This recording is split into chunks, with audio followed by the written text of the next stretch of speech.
रहे थे कि हमारे पूर्वजों को स्थापित करने का काम करो, लेकिन नहीं हो पा रहा। लोअर कोर्ट गए, हाई कोर्ट गए, सुप्रीम कोर्ट गए, लड़े, सब जगह जीते, और जैसे ही आपका आशीर्वाद मिला वैसे ही 2020 में एक भव्य राम मंदिर की शुरुआत हुई, जो 2024 में पूरा करने का काम है। और अब साथियों, उत्तर प्रदेश ने तो भगवान राम को स्थापित कर दिया, लेकिन साथियों अब हमारी बारी है। हम लोग भी अगले 6 महीने के अंदर इस प्रदेश में भव्य सीता मैया का एक भव्य सीता मंदिर बनाने का शुरुआत करेंगे, जिसमें मां सीता को भी स्थापित करने का काम किया जाएगा। इसलिए साथियों, हम आग्रह करने आए, ये जिला झूठ मूठ का बदनाम है कि नक्सली है। हमको नहीं लगता है कि कोई नक्सली है, और जो नक्सली है वो अपराधी है और कुछ नहीं। मैं जानता हूं, मैं भी मुंगेर जिले से आता हूं। मेरे ही जिले में सुरेंद्र बाबू की हत्या कर दी गई थी, एसपी हुआ करते थे। अब कोई नक्सली नहीं है, कोई विचारधारा नहीं, वो सिर्फ अपराधी है। अपराधी को या तो औरंगाबाद के जेल में रहना होगा, और नहीं तो सोन में ही उसको दफनाने का काम बिहार की पुलिस करेगी। साथियों, कोई बच नहीं सकता। इसलिए साथियों, हम आग्रह करेंगे, निवेदन करेंगे आप लोगों से, इस बिहार के विकास में अपना समर्थन देते रहिए, और जो समर्थन पिछले बार मिला है, इसके दुगने समर्थन की जरूरत है। साथ पिछले विधानसभा में भी हम 2015 के चुनाव में 1 सीट जीत पाए थे। 2020 के चुनाव में हम खाता नहीं खोल पाए। 2024 में हमारा खाता नहीं खुला।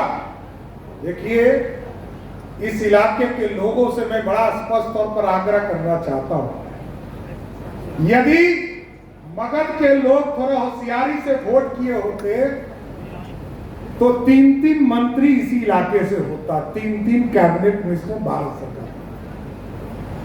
क्यों गवा रहे हैं?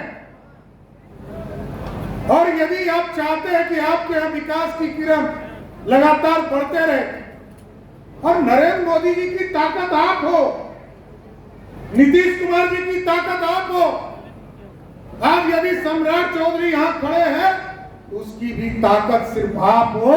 आपकी ताकत से ही बिहार आगे बढ़ेगा साहब, दूसरी कोई ताकत नहीं चाहिए। हम दूसरे को चीनते हैं, दूसरे लोग 15 साल तक बिहार में राज किए, वो पैसा भी खर्चा नहीं कर सकते साथियों, और वहां एक ही परिवार, एक ही व्यक्ति, राजा वहां एक ही हो सकता है, दूसरा कोई नहीं हो सकता है। यहाँ तो सेवक होते हैं, प्रधान सेवक दिल्ली में बैठा है और बिहार के प्रधान सेवक पटना में बैठे हैं, लेकिन वहां तो एक राजा है, एक रानी है, और 2 राजकुमार और 7-7 राजकुमारी है साथियों।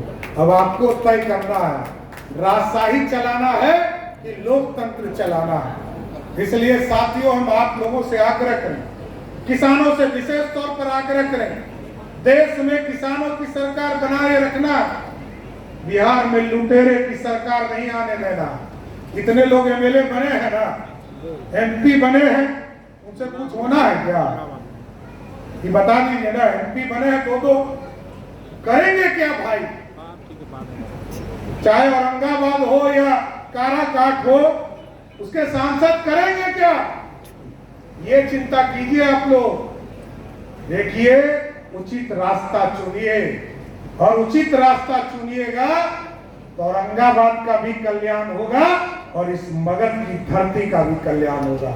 इसलिए आज हम सभी किसानों का स्वागत भी करते हैं, और गोपाल जी को विशेष तौर पर धन्यवाद भी देते हैं कि आपने इतने बड़े पंडाल में सभी साथियों को बुलाकर एक साथ बैठाने का काम किया, और चिंता किया कि बिहार कैसे बढ़े, बिहार कैसे विकसित हो, देश कैसे आगे जाए, इसकी चिंता किया।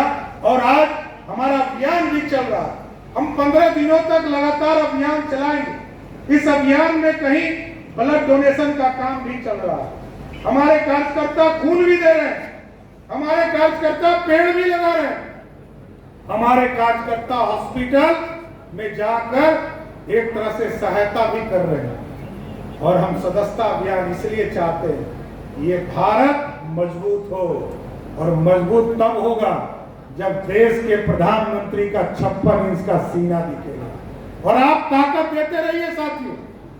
5 सीटें हमारी घट गई और पूरे एनडीए का लगभग 9 सीट घट गया, लेकिन हमको चिंता करनी पड़ेगी कि आगे अब प्रधानमंत्री को और ताकत मिले और नीतीश कुमार जी को पूरी तरह ताकत मिले, तभी बिहार विकसित हो पाएगा।